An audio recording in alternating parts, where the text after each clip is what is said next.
Once my wife asked me, "If you knew this was our final day together, what would you say to me?" We were lying in bed, watching the sun begin to shine through the heavy curtains, and I answered her with the truth. "Anything but goodbye. I can't ever say goodbye to you." I've written a number of novels. I've been lucky that they've been very successful in Europe, and it's been exciting for me to take what I learned in writing all my earlier series and my standalone novels and bringing that together in the Sam Capra series. A lot of Adrenaline is set in the more urban, gritty settings of Amsterdam, London, and New York, where the bars are, both the sleek nightclubs and the bars that have fallen on harder times. It was a lot of fun to go to these places to try to create the most intense setting that I could for the characters. Adrenaline is about a man fighting to save his family. Sam Capra is an ex-CIA agent who has a perfect life in London, but it's all taken away from him when his 7 months pregnant wife is kidnapped.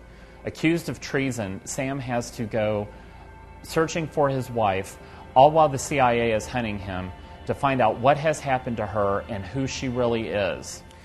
The old criminal networks, like the Mafia, were very hierarchical, and so it was easy to break them. You would just turn someone on the bottom to testify against all the people higher up on the top. But the 21st century criminal networks are far more dangerous. They snap together like Lego blocks or toys and just do a single job together, and then they break apart. There is no hierarchy. Because 20% of the world's economy is illicit, you're talking about billions of dollars of fortunes to be made. So Sam will never run out of enemies as he fights these criminal rings.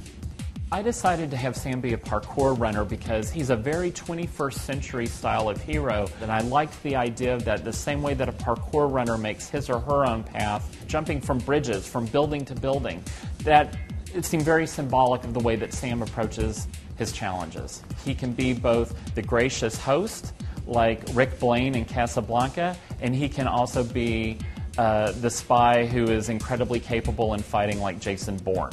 My goal with this Sam Capra series is just to write great international novels of intrigue with a really exciting hero, maybe someone you haven't seen before in suspense fiction.